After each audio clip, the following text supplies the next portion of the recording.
رسول کریم صلی اللہ علیہ وسلم فرماتے ہیں کہ الحسن والحسین سیدہ شباب اہل الجنہ، حسن اور حسین جنتی جوانوں کے سردار ہیں، جنتی جوانوں کے سردار ہیں۔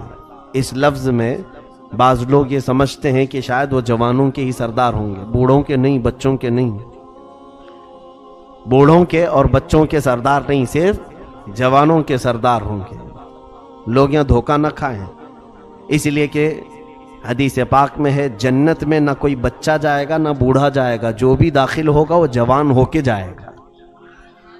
بوڑھا نہیں جائے گا کا مطلب یہ بوڑھے نہیں جائیں گے، نہیں، یہ جائیں گے لیکن جوان ہو کر جائیں گے انشاءاللہ۔ جس کو بھی رب تبارک و تعالی جنت میں داخل کرے گا، چاہے وہ 100 سال کی عمر میں وفات پایا ہو، لیکن جنت میں جانے کے وقت ان کی عمر اکثر بزرگوں نے فرمایا ہے 33 سال کے قریب کی ہوگی۔ یعنی دنیا میں تم خواہش کرتے رہ جاؤ، کبھی بڑھاپے سے جوانی نہیں آئے گی، لیکن جنتی کو مولا تعالیٰ مفت میں جوانی عطا کرے گا۔ اور اس اعتبار سے بچے بھی جوان ہو جائیں گے، بوڑھے بھی جوان ہو جائیں گے، تو جنت میں جانے والے سب کون رہیں گے؟ سارے جوان جنتی، سارے جنتی جوان ہی ہوں گے۔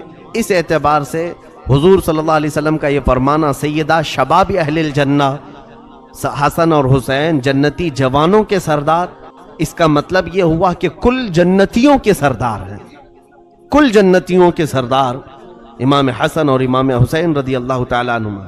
اور میرے آقا صلی اللہ علیہ وسلم نے فرمایا ہے ہما ریحانتی فی الجنہ، حضور صلی اللہ تعالیٰ علیہ وسلم نے ان کے متعلق فرمایا کہ حسن اور حسین میرے لیے جنت کے 2 پھول ہیں۔ اکثر میرے آقا صلی اللہ تعالیٰ علیہ وسلم انہیں سونگھا کرتے تھے، کبھی ان کی گردن کے پاس، کبھی ان کے رخساروں پر، کبھی پیشانی پر۔ اللہ کے حبیب صلی اللہ علیہ وسلم اپنے لبھائے مبارک رکھتے تھے۔ بوسہ دینا تو ہم سب جانتے ہیں، لیکن صحابہ کہتے ہیں حضور صلی اللہ علیہ وسلم ان کو سونگھا کرتے تھے۔ تو بعض صحابہ نے پوچھا کہ بچوں کو چومنا، بوسہ دینا تو ہم دیکھتے ہیں، آپ ان بچوں کو سونگھتے ہیں؟ رسول کریم صلی اللہ علیہ وسلم نے فرمایا یہ دونوں شہزادے جنت کے پھول ہیں، جنت کی خوشبو ان کے اندر سے آتی ہے۔ ان حسین شہزادوں کو میرے آقا صلی اللہ تعالیٰ علیہ وسلم ہمیشہ اس طرح سے صحابہ میں بیان کرتے رہے کہ اکثر صحابہ فرماتے ہیں کہ حضور صلی اللہ علیہ وسلم جب مسجد نبوی میں داخل ہوتے، ایک مرتبہ ایک صحابی نے دیکھا کہ حضور پورا بہت ہی کھلا قسم کا جبہ پہنے ہوئے ہیں یا اوپر چادر ڈالے ہوئے ہیں، اور جسم کے اندر بہت موٹی کوئی چیز چھپی ہوئی ہے۔ ٹھنڈیوں کے دن تھے، صحابہ اکرام نے پوچھا یا رسول اللہ صلی اللہ علیہ وسلم کون سی چیز آپ اپنے اندر لیے ہوئے ہیں؟ رسول کریم صلی اللہ علیہ وسلم نے جبہ جب ہٹایا تو دونوں شہزادے اندر تھے، ہمیشہ سینے سے لگا کر کے رکھا۔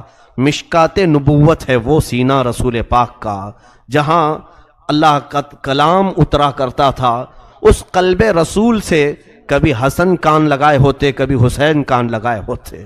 تو رسول پاک صلی اللہ تعالیٰ علیہ وسلم کتنی دیر تک اپنی زبان مبارکہ ان شہزادوں کے منہ میں رکھتے تھے۔ اکثر حضرت فاطمہ فرماتی ہیں کہ کبھی بھوک کی شدت ہمارے گھر میں ہوتی، فاقہ ہوتا، تو میں دونوں شہزادوں کو لے کر کے حضور کے گود میں دے آتی۔ رسول کریم صلی اللہ تعالیٰ علیہ وسلم ان دونوں شہزادوں کے منہ میں اپنی زبان رکھتے، پھر بچے رونا بھی بند کرتے، کبھی کوئی چیز کھانے کی یا پینے کی طلب نہ کرتے۔ کیسے طلب کریں گے؟ ساری دنیا کا خزانہ جو وہ اپنے لبوں سے چوس رہے ہوں۔ سیدنا امام حسن اور امام حسین رضی اللہ تعالیٰ عنہ کو جو نسبتیں حاصل ہوئیں، میں کہتا ہوں پوری دنیا میں کسی کو ایسی نسبتیں حاصل نہیں ہوئی۔ انبیاء کرام علیہ السلام کے بعد رسول کریم صلی اللہ تعالیٰ علیہ وسلم کے گھر والوں سے جس طرح سے حسن و حسین کو نسبتیں حاصل ہیں، ماں کے متعلق میرے آقا نے فرمایا جنتی عورتوں کی سردار ہے۔ باپ کے لیے کہا کہ میں جس کا مولا ہوں اس کا یہ مولا ہے۔ باپ جب پوری کائنات کا مولا، ماں پورے جنتی عورتوں کی سردار، اور خود ان کو اللہ کے حبیب نے جنتی جوانوں کا سردار کہا۔ نانا سید الانبیاء ہیں، کون سی فضیلت ان کی زندگی میں نہیں ہے، کون سی نسبت نہیں ہے؟ اس سے بڑھ کر ان کو نسبتیں اور کیا چاہیے؟ حتیٰ کہ رسول کریم صلی اللہ تعالیٰ علیہ وسلم ایک مرتبہ مدینہ طیبہ کی گلیوں میں حسن و حسین کو کندھوں پر بٹھائے تشریف لے جا رہے تھے، دونوں کندھے پر سوار تھے۔ ایک صحابی کہتے ہیں ہم نے دیکھا تو مسکرائے کہ اللہ کے حبیب صلی اللہ علیہ وسلم کے دوش نبوت پر یہ شہزادے سوار ہو کر جا رہے ہیں۔ صحابہ نے پکار کر کے کہا اے شہزادو، کتنی اچھی سواری تم نے پائی ہے، کتنی اچھی سواری پائی ہے۔ رسول کریم صلی اللہ تعالی علیہ وسلم نے مڑ کر کے ان سے کہا اے لوگوں، صرف سواری کو دیکھ رہے ہو، یہ بھی تو کہو کہ سوار بھی کتنے اچھے ہیں۔ اللہ کے حبیب صلی اللہ علیہ وسلم اپنی تعریف کے ساتھ اپنے شہزادوں کی تعریف کو پسند فرمایا کرتے تھے، اور میرے آقا صلی اللہ تعالی علیہ وسلم ان کے لیے بے قرار بھی ہوا کرتے تھے۔ اکثر ایسا ہوا ہے کہ سیدہ زہرا فرماتی ہیں ایک مرتبہ حسن و حسین گم ہو گئے، مل ہی نہیں رہے تھے، میں گھبرائی ہوئی تھی، پریشان تھی، رسول کریم صلی اللہ تعالی علیہ وسلم کے پاس دوڑ کر آئی، کہا کہ حسن و حسین صبح سے نہیں نظر آ رہے۔ اللہ کے حبیب صلی اللہ علیہ وسلم نے بڑی اطمینان کا اظہار کیا، کہا کہ میرے ان دو بچوں کو ابھی کچھ نہیں ہوگا، کوئی کچھ گزن نہیں پہنچائے گا۔ خود اٹھے اور چلتے ہوئے ایک مدینہ طیبہ کے قریب درخت کے پاس گئے تو فرماتے ہیں حضرت فاطمہ زہرا رضی اللہ تعالیٰ عنہا، دونوں بچے آرام سے سوئے ہوئے ہیں اور دو فرشتے ان پر پروں سے سایہ کیے ہوئے ہیں۔ وہ بچپن سے فرشتوں کی چھاؤں میں سونے والے، جن کے گھر میں جبرائیل بے اجازت نہ آئیں، ان کی نسبتوں کو، ان کی سعادتوں کو، ان کی فضیلتوں کو بھلا دنیا میں کون بیان کر سکے گا؟ کس زبان سے ہو بیان مدح خان اہل بیت؟ میرے عزیزوں، رسول کریم صلی اللہ تعالی علیہ وسلم کے ان شہزادوں کی فضیلت اس سے اندازہ کریں آپ۔ ایک مرتبہ حسن و حسین دونوں گھر میں ہیں، رسول کریم صلی اللہ تعالی علیہ وسلم بچوں کو کھلاتے بھی تھے اکثر، یہاں تک کہ اکثر ایسا دیکھا گیا ہے کہ صحابہ فرماتے ہیں نمازوں کے اوقات میں بھی حسن و حسین کو اپنے مصلی کے قریب بٹھایا کرتے۔ جب رسول پاک صلی اللہ علیہ وسلم خطبہ دے رہے ہوتے، دونوں شہزادے ایک ایک پاؤں پکڑ کر کے بیٹھے ہوتے تھے۔ حضور کے خطبہ دینے کے وقت دونوں شہزادے حضور کے قدموں کو پکڑ کر بیٹھے رہتے تھے ممبر پر۔ ایک مرتبہ حسن و حسین رضی اللہ تعالیٰ عنہ، چھوٹی سی عمر ہے، ان کی عمر 2.5 سال 3 سال کے قریب ہوگی، دونوں کھیل رہے ہیں گھر میں، اور رسول کریم صلی اللہ علیہ وسلم تشریف لائے اور کہا چلو آج ہم تمہاری کشتی کرواتے ہیں، دیکھتے ہیں کہ کون جیتتا ہے، کون کس کو گراتا ہے۔ حسن و حسین رضی اللہ تعالیٰ عنہ دونوں کی کشتی لگائی گئی۔ امام حسن مجتبی عمر میں بڑے ہیں اور امام حسین چھوٹے ہیں۔ حضور صلی اللہ تعالیٰ علیہ وسلم جب کشتی ان کو لڑا رہے تھے تو امام حسن کی سائیڈ لے رہے تھے، امام حسن کی سائیڈ، وہ بڑے ہیں اور کہہ رہے تھے حسن حسین کو یہاں سے پکڑو، حسین کو ادھر سے پکڑو۔ یہ باتیں دیکھ کر کے فاطمہ زہرا رضی اللہ تعالیٰ عنہا قریب آئی، کہا ابا جان یہ کیسا معاملہ ہے، آپ بڑے کی سائیڈ لے رہے ہیں، حسین چھوٹے ہیں عمر میں، عموماً لوگ چھوٹوں کا ساتھ دیتے ہیں، گھر میں کھلاتے بھی ہیں تو چھوٹوں کی طرف اور ان کے سائیڈ میں بات کرتے ہیں۔ حضرت فاطمہ سے رسول پاک نے فرمایا فاطمہ تم نہیں دیکھ رہی، میں ادھر سے حسن کی سپورٹنگ کر رہا ہوں اگرچہ، لیکن ادھر حسین کو جبرائیل تھامے ہوئے ہیں، ادھر جبرائیل حسین سے کہہ رہے ہیں کہ حسین ادھر پکڑو ادھر پکڑو۔ وہ گھرانہ کیسا ہوگا جہاں سید الانبیاء ایک شہزادے کو تھامے اور سید الملائکہ دوسرے شہزادے کو تھامے؟ دنیا نے ایسا کوئی گھر دیکھا ہوگا آج تک؟ دنیا نے آج تک ایسا کوئی گھرانہ دیکھا ہو؟ اور ان دونوں شہزادوں کی دل آزاری مولا کو بھی پسند نہیں تھی، رب ذوالجلال ان دونوں شہزادوں کی دل آزاری کو پسند نہیں فرمایا۔ اس کی بھی ایک روایت ہمیں ملتی ہے، یہ دونوں شہزادے اپنی اپنی تختیوں میں لکھ کر کے لائے، اچھی تحریر کس کی ہے دیکھنے کے لیے۔ وہ جگہ آج بھی مدینہ طیبہ میں زیارتوں کے لیے دکھاتے ہیں کہ ان کا مسابقہ ہوا تھا، کمپٹیشن ہوا تھا۔ امام حسن اور امام حسین نے تختیوں پر اپنے ہاتھوں سے کچھ لکھا، سیدہ کے پاس آئے اور کہنے لگے امی بتائیں میری تحریر اچھی ہے، میری رائٹنگ اچھی ہے کہ ان کی رائٹنگ اچھی ہے؟ ماں نے دونوں شہزادوں کو دیکھا، دونوں شہزادوں میں کسی ایک کی اچھی بولوں دوسرے کا دل ٹوٹ جائے گا، کسی کے بھی متعلق کہوں۔ انہوں نے کہا کہ یہ فیصلہ اپنے ابا سے کروا لو علی مرتضیٰ کے پاس۔ دونوں شہزادے وہاں آئے، حضرت علی سے پوچھا تو انہوں نے دیکھا دونوں شہزادوں کو، کس کی اچھی کہوں؟ اگر حسین کی کہوں تو حسن کا برا نہ لگ جائے، حسن کی تحریر کو اچھی کہوں تو حسین کا دل چھوٹا نہ ہو جائے۔ حضرت علی مرتضیٰ نے کہا شہزادوں یہ فیصلہ بڑا گمبھیر ہے. وہ عدالت پر بیٹھنے والے شہسوار علی مرتضیٰ جو بڑے بڑے مسئلوں کو چٹکی میں حل کر دیتے تھے، ان دو شہزادوں کا فیصلہ نہ کرنے کی ٹھان لی اور کہا جاؤ رسول اللہ فیصلہ کریں گے. میرے آقا صلی اللہ علیہ وسلم کے پاس حاضر ہوئے. اللہ کے حبیب صلی اللہ علیہ وسلم نے بھی یہی دیکھا اور پھر آپ کے دل میں بھی یہی خیال آیا. رسول کریم صلی اللہ علیہ وسلم ان شہزادوں کا اتنا خیال کرتے تھے. ظاہر سی بات ہے رسول پاک صلی اللہ تعالی علیہ وسلم نے اپنے سگے بیٹے کو ان شہزادوں پر قربان کیا ہے. حضور کے بیٹے تھے حضرت ابراہیم جو حضرت امام حسین کے ساتھ ہی پیدا ہوئے تھے. دونوں شہزادوں کو لے کر حضور گھر پر بیٹھے تھے. جبرائیل آئے اور کہا کہ ان میں سے آپ کسی ایک ہی کو رکھ سکتے ہیں. اللہ کی منشا یہ ہے کہ یا تو ابراہیم اپنے بیٹے کو رکھیں یا حسین کو. حضور صلی اللہ علیہ وسلم نے فرمایا کہ میں ابراہیم پر حسین کو ترجیح دیتا ہوں، میں اپنے بیٹے کو قربان کرتا ہوں. 3 دن کے بعد حضرت ابراہیم کا انتقال ہو گیا، حضور کے بیٹے کا. کیونکہ ابراہیم کے انتقال پر حضور کو غم تو ہوگا لیکن حسین کے انتقال پر پورے اہل بیت کو غم ہوگا. فاطمہ بھی روئیں گی، علی بھی، اور رسول پاک صلی اللہ علیہ وسلم کو بھی. تو اس حسین کا دل کیسے توڑے میرے آقا؟ رسول کریم صلی اللہ تعالی علیہ وسلم نے بارگاہ رب العزت میں اس فیصلے کو پہنچا دیا. اے رب ذوالجلال اس فیصلے کو تو بہتر انداز میں فرما دے. دونوں بچے آج چھوٹی چھوٹی سی تختیاں لے کر کے آ گئے، پوچھ رہے ہیں کہ میری تحریر اچھی ہے، میری رائٹنگ اچھی ہے کہ اس کی رائٹنگ اچھی ہے. رسول خدا صلی اللہ علیہ وسلم نے بھی اس وقت ان دونوں کے لیے کسی ایک کا فیصلہ نہیں فرمایا. کہا شہزادوں رکو، میں اللہ کے حضور اس مسئلے کو اٹھاتا ہوں. رب تبارک و تعالیٰ کے حضور جب یہ سوال ہوا، اللہ عز و جل نے جبرائیل امین سے کہا اے جبرائیل جنت سے ایک سیب لے جاؤ، اوپر سے گراؤ، جس کی تختی پر گر جائے اس کی تحریر اچھی ہے. کیا یہ فیصلہ منظور ہے؟ سب منظور ہے. وہاں فاطمہ بھی تھیں، علی مرتضیٰ بھی تھے، رسول پاک صلی اللہ علیہ وسلم بھی. وہ جگہ مدینہ طیبہ میں آج بھی ہے، کھلا سا میدان ہے. دونوں تختیاں لے کر کھڑے تھے. جبرائیل امین جنت سے ایک سیب لائے، اوپر سے گرایا. میرے خدا ذوالجلال کی شان یہ ہے کہ سیب 2 ٹکڑوں میں بدلا، آدھا اس تختی پر آدھا اس تختی پر گرا. مولا کو بھی یہ منظور نہیں تھا کہ کسی ایک کا دل ٹوٹے. ان شہزادوں کی دل آزاری رب نے بھی پسند نہیں کیا. تو یہ وہ شہزادے رسول پاک صلی اللہ علیہ وسلم کے گھر میں پروان چڑھے. یہاں تک کہ صحابہ اکرام رضوان اللہ تعالی علیہ مجمعین بے حد تعظیم کیا کرتے تھے ان شہزادوں کی، اور حد درجے احترام کیا کرتے تھے.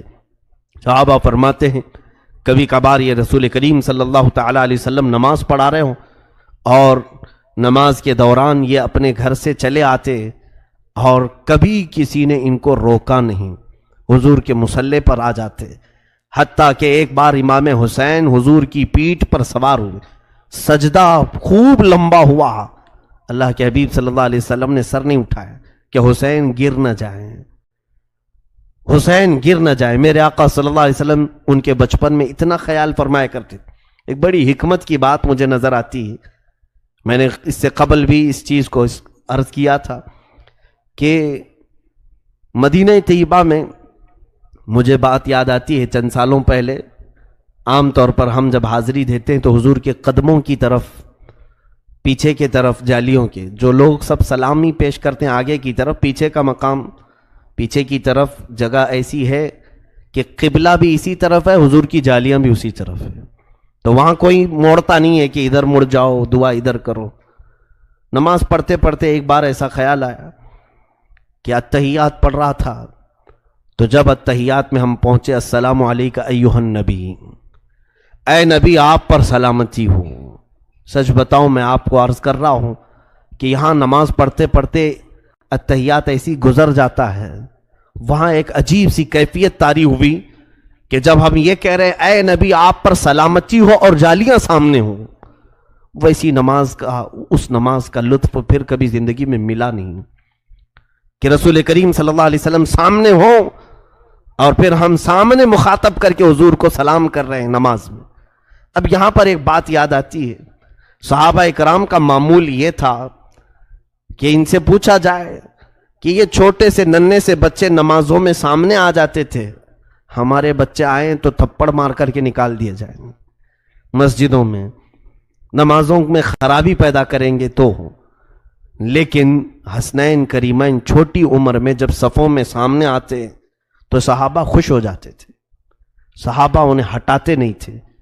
بعض بزرگوں نے لکھا وجہ یہ ہے کہ وہ صحابہ کا معمول یہ تھا کہ جب اتحیات پڑھتے السلام علیکہ ایھا النبی، ہے نا اتحیات میں السلام علیکہ ایھا النبی، اے نبی آپ پر سلامتی ہو ورحمت اللہ وبرکاتہ، اور اللہ کی رحمتیں اور برکتیں ہو، تو صحابہ سر اٹھا کر مصلی کی طرف دیکھتے اور نبی کونین امام ہوا کرتے، سامنے میرے آقا حاضر ہوا کرتے، اور جب اتحیات کے بعد درود ابراہیمی پڑھتے اللہم صلی علی محمد، اے اللہ درود بھیج محمد صلی اللہ علیہ وسلم پر، اور اس کے بعد کیا لفظ آتا ہے وَعَلَىٰ آلِ سیدنا محمد، اور ہمارے آقا محمد صلی اللہ علیہ وسلم کی آل پر درود بھیج، تو صحابہ کا معمول یہ ہوتا کہ جب آل کا لفظ آتا تو حسنین کریمین کی طرف دیکھا کرتے، سلام پیش کرنا ہو تو نبی کی طرف اور درود بھیجنا ہو آل کی طرف تو حسنین کو دیکھا کرتے۔ تو اس کا مطلب یہ ہے کہ ان کا نمازوں میں سامنے ہونا بھی نماز کو خراب نہیں کرتا اور نہ ہی نماز کو کم کرتا ہے۔ اسی لیے امام شافعی رحمۃ اللہ تعالی علیہ نے فرمایا ہے کہ اگر لوگ یہ کہتے ہیں اہل بیت سے محبت کرنے کا نام ہی شیعہ ہے، رافضی ہے، امام شافعی رحمۃ اللہ علیہ نے فرمایا ہے کہ اگر اہل بیت سے محبت کا نام رافضیت ہے، شیعیت ہے، تو سن لو اے لوگوں، میں شیعہ ہوں، میں رافضی ہوں۔ یہ بہت بڑا جملہ ہے، کیوں؟ صرف اہل بیت سے محبت کا نام شیعہ نہیں ہے، رافضی نہیں ہے، بلکہ امام شافعی رحمۃ اللہ علیہ نے فرمایا کہ اہل بیت وہ ہیں کہ ان کی فضیلت قرآن میں اتری ہے اور ان پر درود بھیجے بغیر نماز کمپلیٹ نہیں ہوتی، نماز مکمل نہیں ہوتی ہے۔ رسول کریم صلی اللہ تعالی علیہ وسلم کے گھر والوں کو عام گھر والوں کی طرح نہ سمجھیں۔ اللہ کے حبیب صلی اللہ علیہ وسلم نے فرمایا الا ان مثل اہل بیتی کمثل سفینۃ نوح من رکبها نجا ومن تخلف عنها ہلک۔ اللہ کے حبیب صلی اللہ علیہ وسلم فرماتے ہیں میرے اہل بیت نوح علیہ السلام کی کشتی کی طرح ہیں، جو اس میں سوار ہوا وہ نجات پایا اور جو پیچھے رہ گیا وہ ہلاک ہو گیا۔ جو دامان اہل بیت تھاما رہا انشاءاللہ وہ سرخرو رہے گا، سرفراز رہے گا، کامیاب رہے گا، اور جو ان سے پیچھے ہوا یا ان کی دشمنی کیا، ان سے بغض و نفرت کیا، وہ ہلاک ہو جائے گا۔ حضور نے فرمایا میرے اہل بیت کی مثال کس کی طرح ہے؟ نوح علیہ السلام کی کشتی کی طرح ہے، یہ کشتی نوح کی مانند ہیں۔ رسول کریم صلی اللہ تعالی علیہ وسلم کی یہ عطرت ہیں، میرے آقا نے ہم سب کو عطا کیا ہوا یہ گھرانہ ہے۔ اسی لیے ہمارے امام اہل سنت فاضل بریلوی رحمۃ اللہ تعالی علیہ نے اسی گھرانے کے متعلق یہ فرمایا تھا یا رسول اللہ تیری نسل پاک میں ہے بچہ بچہ نور کا، تو ہے عین نور، تیرا سب گھرانہ نور کا۔ یقیناً وہ نور کا گھرانہ ہے۔ اہل بیت کی گستاخی کفر تک لے جاتی ہے، رسول اللہ کی آل اور ان کی اولاد کی بے حرمتی انسان کو غارت کرتی، تباہ کرتی، اور میرے آقا صلی اللہ تعالی علیہ وسلم ناراض ہوتے ہیں۔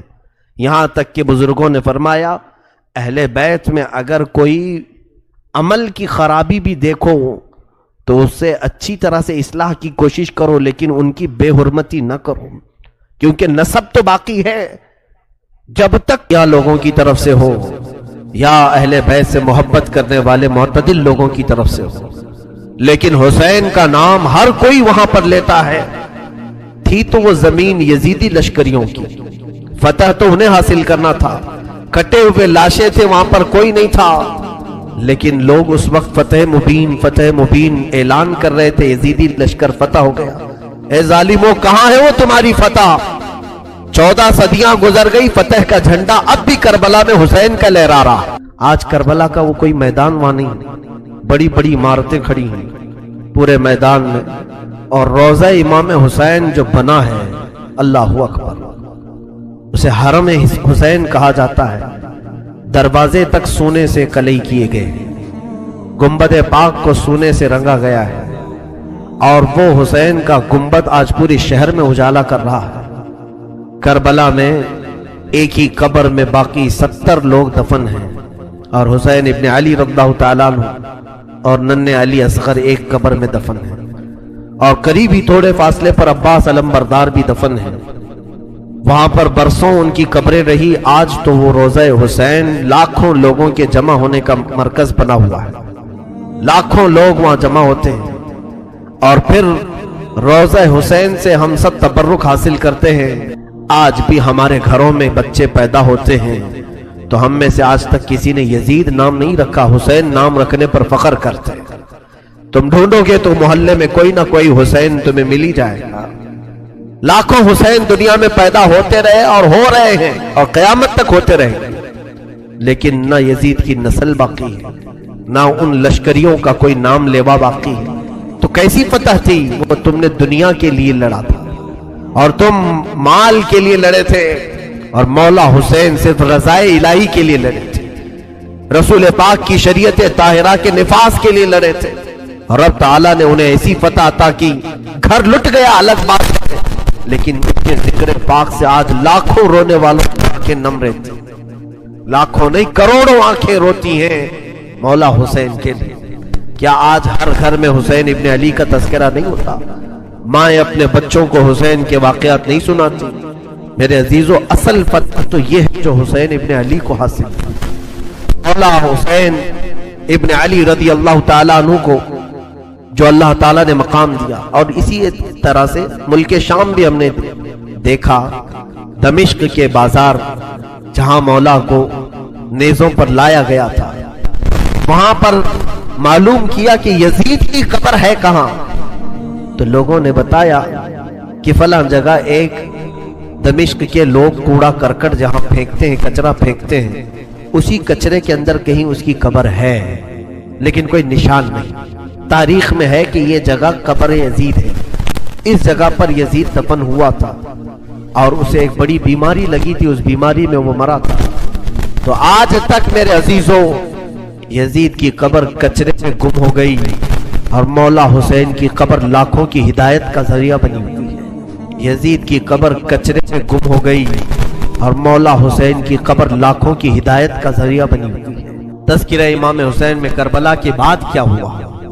جب سارے شہید ہو گئے، ان کی لاشوں پر گھوڑے دوڑائے گئے، تو جو لوگ قریب آبادیوں کے لوگ تھے وہ آئے، ان لاشوں کو سمیٹا، کتنوں کو تو انہوں نے دفن کیا اور مولا حسین کو دفن کیا۔ اب بیبیاں خیمے میں تھیں، قیدی بنائی گئی، سیدہ زینب فاطمہ زہرا کی سگی بیٹی، حسین ابن علی کی سگی بہن، زوجات امام حسین ہیں، بی بی سکینہ ہیں، اس خیمے میں چند عورتیں رہ گئیں، اور بیمار زین العابدین ہیں۔ یزیدی لشکر کی طرف سے لوگ آئے اور کہا کہ اپنے ہاتھ آگے بڑھاؤ۔ ہاتھ آگے بڑھائے گئے تو ان کو ہتھکڑیاں ڈال دی گئی، رسول اللہ کے گھر والوں کو ہتھکڑیاں ڈال کر باہر نکالا گیا، خیمے اجاڑ دیے گئے۔ بعض روایات یہ بتاتی ہیں کہ خیموں میں آگ لگا دی گئی۔ جب خیمے جل گئے، شام کا وقت تھا، مغرب کے بعد یہ لٹا ہوا تاخت و تاراج قافلہ کوفہ کی طرف جا رہا تھا۔ کربلا سے اب یہ کوفہ جا رہے تھے، لیکن ظالموں نے جتنے شہید ہوئے تھے ان کے سر سنبھال کر رکھے تھے۔ امام حسین ابن علی کا سر لے لیا، عباس علمبردار کا سر لے لیا، اور علی اکبر امام قاسم کے سر کاٹ کر لے لیے۔ سارے سروں کو انہوں نے، اس لیے کہ اس وقت ثبوت پیش کرنے کے لیے سر دکھانے پڑتے تھے کہ ہم نے ان کا قتل کیا ہے، اب سروں کو انہوں نے نیزوں میں ڈال دیا اور سروں کو لے کر نیزوں سے چلنے لگے۔ یہ سفر ان کا شروع ہوا، کوفہ کی طرف چلے۔ کیا ہے، ایک بڑی بات مجھے یاد آتی ہے، مولا حسین کی ایک کنیز تھی جس کا نام بی بی شیرین بتایا گیا ہے، وہ سیدہ فاطمہ زہرا رضی اللہ تعالیٰ عنہ کی بھی خدمت کر چکی ہیں۔ بی بی شیرین، اس کو حضرت امام حسین نے آزاد کر دیا تھا۔ وہ کہتی تھی کہ میں آزاد نہیں ہونا چاہتی، کہا تھا کہ تو بڑھاپے کو پہنچ چکی ہے، تجھے ہم نے آزاد کر دیا۔ اور اس کے بعد مولا حسین نے جب یہ مدینہ طیبہ میں تھے، بی بی شیرین کو کہا تھا کہ تو آزاد ہے، جا، بہت سارا مال دیا تھا اور جمع کر کے کہا تھا کہ تو چلی جا، اپنی بقیہ زندگی آرام سے گزار۔ تو کہتی ہے ایک شرط ہے میری، میں اس شرط پر جاؤں گی۔ امام حسین ابن علی نے پوچھا کہ ہم نے تجھے کسی چیز سے روکا نہیں، منع نہیں کیا، کیا چیز تو چاہتی ہے؟ بی بی شیرین نے کہا تھا کہ مولا حسین بس چاہتی ہوں کہ میں گھر بنا لوں، گھر میں رہوں، ایک بار آپ اپنے قدم رکھ دینا، ہم غریبوں کے گھر پر ایک بار آپ تشریف لے آئیں، میری وہ معراج ہو جائے گی۔ امام حسین نے کہا بس اتنی سی بات، ہم تو غریبوں کے گھر روز جانا پسند کرتے ہیں، ہم روز جانا پسند کریں گے، جا ٹھیک ہے تیرے گھر ہم آئیں گے۔ اور بی بی شیرین نے کہا نہیں مولا، میری ایک درخواست یہ ہے کہ آپ اپنے خاندان کے ساتھ آئیں، اپنے شہزادوں شہزادیوں عورتوں کے ساتھ آئیں۔ مولا حسین نے ساری عورتوں سے کہا دیکھو بی بی شیرین کہتی ہے اس کے گھر دعوت ہے، ہم سب آئیں گے۔ اور اس کو بطور مسکراتے ہوئے آپ نے فرمایا بی بی شیرین ایسا نہ ہو کہ ہم آئیں اور تو پہچان ہی نہ سکے، ایسا نہ ہو کہ تو پہچان ہی نہ سکے۔ قدموں میں گر گئی، کہا کہ میں آپ کے گھر کی کھائی ہوئی، میں آپ کی پروردہ، کبھی آپ کو نہ پہچانوں، ایسا کیسے ہو سکتا ہے؟ وہ خاتون گئی کوفہ کے قریب ایک چھوٹی سی بستی میں گھر بنایا، بڑا اچھا سا گھر بنایا، اور اس کی بستی والے بھی اس کی بڑی عزت کرتے تھے کہ یہ فاطمہ کے گھر کام کی ہوئی عورت ہے، حسین ابن علی کے گھر کام کی ہوئی عورت ہے۔ وہ ہر گھر میں جاتی تھی، بستی والوں سے کہتی تھی لوگوں دیکھنا میں نے گھر بنایا اور پیغام بھیج دیا ہے، فاطمہ کے لاڈلے شہزادہ رسول امام حسین نے مجھے وعدہ کیا ہے ایک بار وہ میرے گھر تشریف لائیں گے۔ بستی والے کہتے تھے کیا تیری قسمت ہے کہ تیرے گھر مولا حسین آنے کی بات کر چکے ہیں، رسول اللہ کا شہزادہ تیرے گھر آئے گا۔ سب اس کی گاؤں میں بڑی عزت تھی، لوگ کہتے تھے کہ اس کی بات پر حسین آنے والے ہیں۔ ایک بار جیسے ہی بی بی شیرین کو خبر ہوئی کہ امام حسین مدینہ سے مکہ نکل چکے ہیں اور مکہ سے کوفہ آنے والے ہیں، جیسے یہ خبر ملی تو اس نے پیغام بھجوایا اور پھر اپنے گھر کو رنگ و روغن کرنا شروع کر دیا اور کمرے سجائے کہ مولا حسین کا قافلہ آ رہا ہے اور کوفہ جانے والے ہیں اور میرے گھر پر ٹھہریں گے۔ جنگ کی کوئی خبر ہی نہیں تھی، گاؤں والوں کو جیسی اطلاع ہوئی گاؤں کے سارے لوگ اس کے ساتھ مل گئے، پورے گاؤں میں سارے لوگ گھروں کی تیاریاں کر رہے تھے اور سب لوگ روز انتظار کرتے۔ بی بی شیرین پہاڑ کے ایک چوٹی پر صبح سے شام تک بیٹھتی، ہر آنے جانے والے قافلے والے کو دیکھتی جو مکہ سے کوفہ کے لیے آ رہا ہے جا رہا ہے، دیکھتی انتظار کرتی اس میں امام حسین اپنے گھر والوں کے ساتھ آنے والے نہیں آئے۔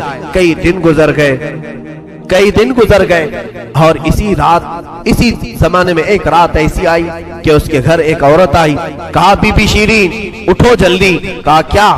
کہ حاکم بصرہ ابن زیاد کا لشکر بہت بڑا لشکر ہے اور وہ لشکر باہر آیا ہوا ہے، تیرا بڑا گھر ہے، وہ چاہتے ہیں کہ آج کی رات تیرے گھر میں گزارے۔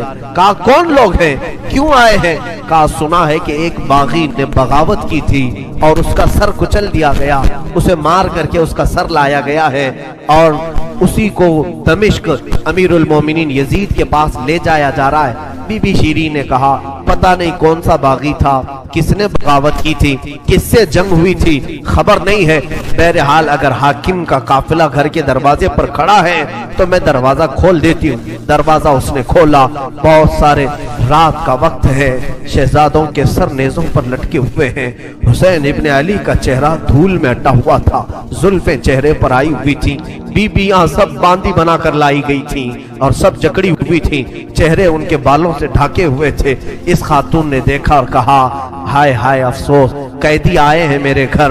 مولا حسین کہتے تھے قیدیوں کے ساتھ اچھا سلوک کیا جائے، قیدیوں کے ساتھ اچھا سلوک کیا جائے۔ اس نے اپنے گھر میں اندر داخل کیا، جو حاکم جو اس کے سپہ سالار تھے ان سب کو اندر بلایا، رات گزارنے کا مقام دیا، جگہ دیا، اور یہ بیویوں کو صحن کے باہر ہی چھوڑ دیا گیا، ان کو اندر نہیں لایا گیا۔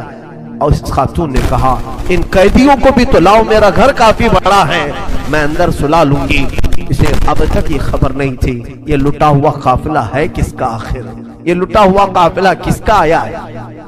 رات کے وقت اس نے کھانا بنایا، سارے فوجیوں نے کھانا کھا لیا تو بی بی سے کہا ان قیدیوں کو کھانا مت دینا، وہ کھانے کے مستحق نہیں۔ اس نے چلا کر کے کہا دیکھو ہمارا دستور یہ ہے کہ میں فاطمہ کے گھر کام کر چکی ہوں، وہاں فاقے تو رکھتے تھے لوگ گھر میں فاقہ تو ہوتا تھا لیکن باہر آنے والے مہمان کو بھوکا نہیں رکھا جاتا. وہ چاہے قیدی ہوں باغی ہوں جس طرح کے ہوں مجھ سے جو بن سکے گا میں کھلاؤں. اس نے کھانے بنائے اور اس کے بعد لے کر کے آئی اور اس کے بعد کھانا جب سیدہ بی بی زینب کے پاس رکھا تو بی بی زینب نے اپنے دونوں ہاتھ دکھائے جو پیچھے بندھے ہوئے تھے. اس خاتون نے بی بی شیرین نے کھولا اور ان کے بالوں سے چہرہ ڈھکا ہوا تھا اور اس نے کھانا پروسا کہ کھا لو بیویوں کھا لو. تو بی بی زینب نے پکار کر کے اپنے بھائی کا نام لیا یا حسین ابن علی. تو بی بی شیرین چونک اٹھی یہ نام تو کیوں لے رہی؟ یہ نام تو میرے آقا کا ہے جس کی میں باندھی تھی میں خدمت گزار تھی. یہ نام تو کیوں لے رہی ہے؟ بی بی زینب کہتی ہے بی بی شیرین کیا ہم نے تجھے پہچان لیا؟ بابا نہیں کہتے تھے کسی دن ہم گھر پر آئیں اور تو پہچان ہی نہ سکے. یہ جو اونچے نیزے پر سر دکھ رہا ہے تیرے آقا مولا حسین کا سر اور یہ علی اکبر کا سر ہے یہ قاسم کا سر ہے. بی بی زینب پکارتی گئی. بی بی شیرین نے دیکھا اور پکار کر کے کہا مولا کیسی مہمان نوازی کا وقت تم نے دیا. کیا اس طرح بھی کوئی مہمان بنتا ہے کسی کے گھر؟ اور یہ کہتی ہوئی غش کھا کر گر پڑی. اس پر پانی ڈالا جاتا وہ اٹھتی پھر غش کھا جاتی بے ہوش ہو جاتی. سچ کہا تھا مولا حسین نے اے بی بی شیرین ہم تو وعدہ کیے ہیں آ کر رہیں گے کہیں ایسا نہ ہو کہ تو پہچان ہی نہ سکے. سچ کہا تھا مولا حسین آپ اس حالت میں میرے گھر آئے کہ میں پہچان نہ سکی کیونکہ وہم و گمان میں بھی نہیں تھا کہ فاطمہ کے لاڈلے کا کٹا ہوا سر کبھی گھر آ سکتا. وہ غش کھا کر کے گر گئی. روایات میں ہے صبح جب اٹھا لوگوں نے فوجیوں نے اٹھ کر کے دیکھا تو بی بی شیرین کا جسم ٹھنڈا پڑ چکا تھا اس کی روح نکل چکی تھی. غم حسین میں لوگوں کی جانیں چلی گئی. یہاں آج دو آنسو ہمارے نکلتے ہیں تو لوگ ہمیں بولتے ہیں غم حسین میں لوگوں کی روح نکل گئی. جو اصلی محبت کرنے والے تھے وہ دنیا سے ہی رخصت ہو گئے. مولا حسین کی محبت کرنے والی بی بی شیرین دنیا میں نہیں رہی. کہا آخری جملے اس کے یہ تھے گھر بڑی آن شان سے اس لیے بنایا تھا کہ ایک بار مولا قدم رکھیں گے. اب انہوں نے قدم رکھ دیا تو اب جینے میں کوئی مزہ نہیں. اب میری زندگی کی تمنا پوری ہو گئی. اس کے بعد یہ قافلہ نکلا کوفہ کی طرف جا رہا تھا. ابن زیاد تک پہنچنا تھا. حاکم بصرہ حاکم کوفہ عبید اللہ بن زیاد کے پاس یہ قافلہ جانے سے پہلے کئی منزلوں پر رکا. دوسری رات آئی تھی. دوسری رات ایک گرجا گھر کے پاس ان کا قیام ہوا. وہ ایک عیسائی کا گرجا تھا وہاں پر قیام ہوا. عیسائی نے دیکھا کہ بہت سارے کٹے ہوئے سر آئے. اس نے بھی اپنے چرچ میں رکنے کی اجازت دی. ہائے افسوس عیسائی بھی رحم کھا رہے ہیں. کیسے وہ مسلمان تھے جو رسول اللہ کے گھر والوں پر رحم نہ کھا سکے. عیسائی نے رکنے کا وہاں پر رکنے کی اجازت دی. اس کے بعد کہا رات کو اس نے کہا کہ یہ جو سروں پر یہ جو نیزوں پر سر ہیں کیا یہ ہمیں ایک رات کے لیے دو گے؟ لوگوں نے کہا لے لو لے لو لیکن امانت کے ساتھ واپس کرنا کہ یہ ہمیں دمشق پہنچانا ہے. اس نے سر حسین کو لیا دھول کو صاف کیا اس لیے کہ اسے دور سے اس چہرے میں کچھ چمک نظر آ رہی تھی. اس عیسائی راہب نے رات کے وقت دیکھا ایک تخت پر رکھ کر کے سر حسین کا غور سے مطالعہ کرنے لگا اور اپنی پرانی کتابوں سے ملانے لگا. پرانی کتابیں پڑھتا تھا اور چہرہ دیکھتا تھا بار بار دیکھتا تھا. پھر چیخ کر کے کہا ہاں میں اپنے مقام کو پہنچ گیا اس لیے کہ مقدس کتابوں میں لکھا ہوا ہے نبی کے آخری نبی کا نواسا ظلمن قتل کیا جائے گا اور اس راستے سے جائے گا اور یہاں کی گرجا میں اگر رکے تو گرجا میں جو خدمت گزار ہے وہ اس کی خدمت کرے مولا اسے جنت عطا کرے گا. وہ عیسائی راہب کہتا ہے وہ چہرے میں ساری علامتیں جو کتابوں میں لکھی یہی ہیں. وہ ایمان لے آیا کلمہ طیبہ پڑھا اسلام قبول کیا. رات میں اس کی دنیا بدل گئی. میرے عزیزو اسی کو کہا جاتا ہے اسلام زندہ ہوتا ہے ہر کربلا کے بعد. حسین کے انتقال کے بعد بھی اسلام پھیل رہا ہے. ایمان دوسروں کو بانٹ رہے ہیں.